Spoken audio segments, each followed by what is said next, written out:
serpente agora, você vai comer o pó da terra, e como castigo o homem, vai bater na sua cabeça para você morrer.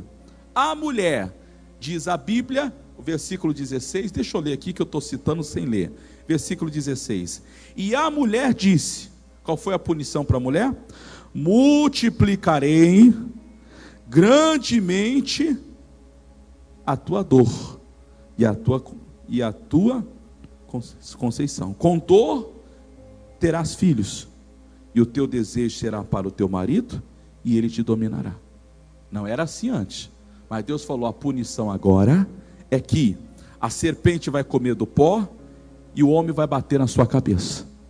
Para a mulher, a consequência agora, você vai ter dor na hora de dar luz.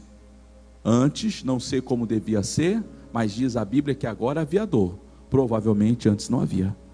Terceiro caso, para o homem, você agora vai ter que ralar e vai comer com dor. Você vai ter que ralar, vai ter que lutar por causa do pecado. E para a terra, fruto do pecado sobre a terra, Deus falou: a terra agora vai produzir espinhos. Então os espinhos, eles tipificam, eles representam o pecado que veio sobre a humanidade. Voltando à história de Jesus, tiraram-lhe a capa, tiraram-lhe a cana, o cetro, a autoridade, mas eles não conseguiram tirar o que, pessoal? A coroa de espinhos. Por que eles não tiraram a coroa de espinhos? Porque diz a Bíblia Sagrada que aquilo era a missão que Jesus deveria tomar. E por que eles então colocaram a coroa de espinhos? Por que os espinhos estavam sobre a cabeça? Porque aquilo representava o pecado da humanidade sobre cada um de nós. Leia Levíticos comigo. Você está em Gênesis? Êxodo, Levíticos, 2 números à frente. Livro de Levíticos, capítulo 4, versículo 32. Levíticos 4, 32.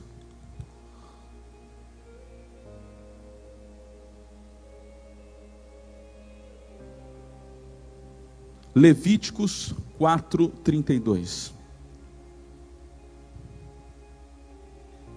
Fala o seguinte, capítulo 4, versículo 32.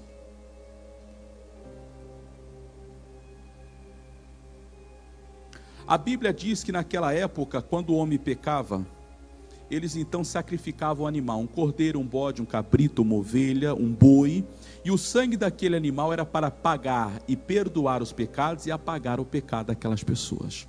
Bem, capítulo 4, versos 32 fala o seguinte, irmãos, Levíticos 4, 32.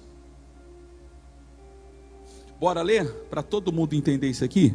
Mas se pela sua oferta trouxer um cordeiro para expiação do pecado, sem mancha o trará. 33. E porá a sua mão sobre, o que, pessoal? A sua cabeça. E o que mais diz aí? Cadê? Eu perdi aqui. Porá a sua mão sobre a cabeça da oferta pela expiação do pecado, e a degolará por expiação do pecado, no lugar aonde se degolar o holocausto. 34 diz: depois o sacerdote com seu dedo tomará o sangue da expiação do pecado e porá sobre as pontas do altar do holocausto. Então todo o resto do sangue derramará na base do altar. Deixa eu explicar. O homem pecou, pegava-se um animal perfeito, sem defeito algum, o melhor do que tinha, e oferecia a Deus em oferta. Antes do animal ser sacrificado, o animal vinha para o sacrifício. O homem pecador, suponhamos que eu cometi um pecado e vivia naquela época, eu então viria, colocaria as minhas mãos sobre o cordeiro, sobre o bode, o bezerro, o carneiro, o animal que eu estivesse oferecendo, colocaria a minha mão sobre a cabeça dele. Era como se eu estivesse transferindo o meu pecado para aquele animal. Eles então pegariam, degolaria aquele animal, o sangue derramado era para perdoar e apagar o pecado daquele pecador, e o animal ficava de oferta de sacrifício para Deus. Era assim que funcionava. Jesus então, quando ele veio na cruz em nosso lugar, e os homens, em zombaria, num ar de brincadeira, eles deram-lhe uma capa, deram-lhe uma cana e deram-lhe uma coroa. A capa, a realeza tentaram tirar, Mas diz a Bíblia que Jesus, ao terceiro dia, ele subiu ao céu e se assentou à destra de Deus. Amém, pessoal? O diabo não conseguiu derrotar o nosso Deus.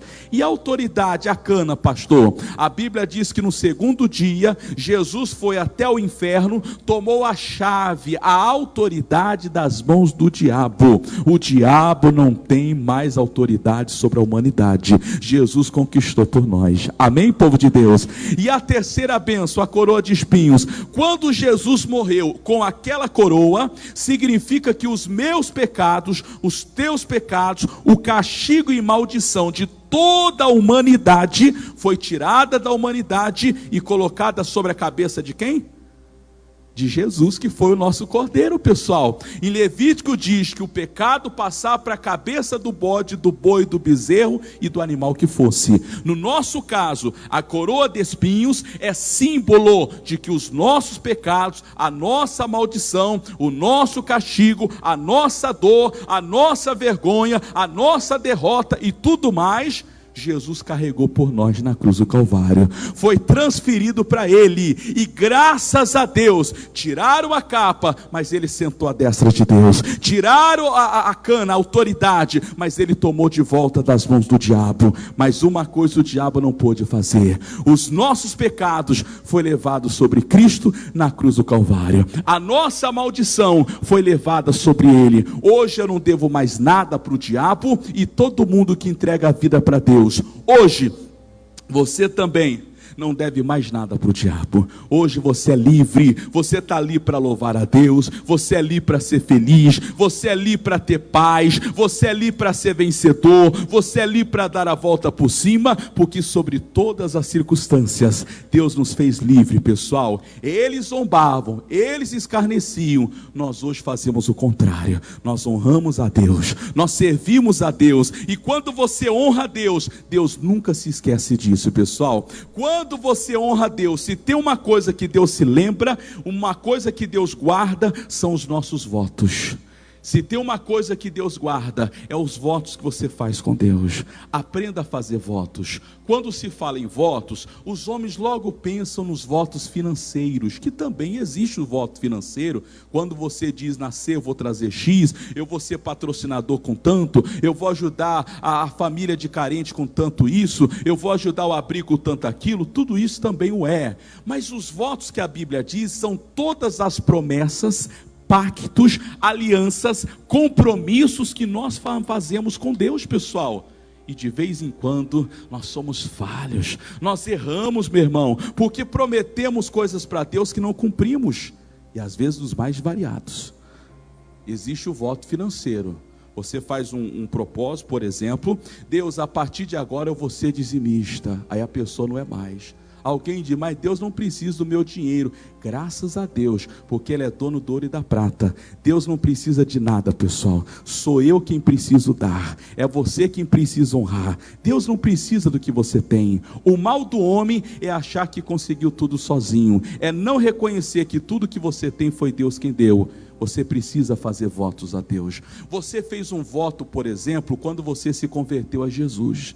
Quando você entregou a vida para Deus, naquele dia você fez um voto. Qual? De andar com Deus, de servir a Deus, de se envolver com Deus, de colocar a vida diante de Deus. Não recue, não retroceda, não volte atrás. Tem pessoas aqui que fez um voto de profeta. Você sabe qual que é o voto de profeta, pessoal? Voto de profeta é: aonde Deus me mandar, eu irei. O que Deus me pedir, eu farei. Eu, na qualidade de pastor, eu não posso pedir a Deus: Deus, me manda para lá, ou Deus, me deixa aqui. Eu tenho que dizer: Deus, cumpra a tua vontade. Se Ele quiser que eu fique mais um dia, glória a Deus por mais um dia. Se Ele falar que é mais 10 anos, glória a Deus por mais 10 anos. Eu não posso dizer: Deus, eu quero ir ou eu quero ficar. Se Deus falar: vai para onde Judas perdeu as botas, vou ter que arrumar a bota para Judas, mas eu vou para lá. É assim o voto de profeta. Voto de profeta, quem sabe muitos de vocês o fizeram. Um dia você diz: Deus, eu quero te servir, o que o Senhor quiser para a minha vida eu vou fazer. Mas tem coisa que você não faz. Tem gente que ainda não entendeu que servir a Deus, que andar com Deus, é ter uma vida de servidão. Alguém Deus chama para você a ser usado por Deus das mais diversas maneiras. Que bom seria aqui, por exemplo, se todos vocês aqui que são profissionais, que você pegasse um dia pelo menos do ano, ou mais, estou falando por ano, estou nem falando por mês, por ano, um dia por ano, ou uma semana por ano, e você fizesse só de ação social para as pessoas, mas sem interesse nenhum, sem segundas intenções. Você é um dentista, você dedicasse lá um tempo do seu ano e você dissesse: eu vou prestar serviço para o máximo de pessoas que eu puder, sem cobrar nada. Você é um advogado, eu vou prestar os meus serviços sem cobrar nada. Eu sou motorista, você sabe aquelas pessoas que colocam no carro, geralmente na parte de trás, para uso exclusivo de Jesus. Maior mentira, nunca levou ninguém para a igreja. Ah, pastor, que o irmão mora no meio do barro. Pois é, se é de Jesus, Jesus não ia ligar que era barro. Mas tem gente que não entendeu isso. Você não é usado por Deus como Deus gostaria. O voto não é só dinheiro, é compromisso, pessoal. Tem gente aqui que você assumiu um compromisso com Deus, mas você já quebrou. Você assumiu um compromisso de ser fiel, e se tem uma coisa que Deus não se esquece, é de votos. A Bíblia diz que os nossos votos estão sempre diante de Deus. Isso está em Salmos capítulo 56, versículo 12. Tudo que você um dia prometeu para Deus está diante dele. Você prometeu ser fiel ao seu cônjuge, está diante de Deus. Você prometeu que você abraçaria a fé, Jesus Cristo, e não olharia para trás, está diante de Deus. Você que é solteiro ou solteira, você se comprometeu a se guardar para o casamento, isso está diante de Deus.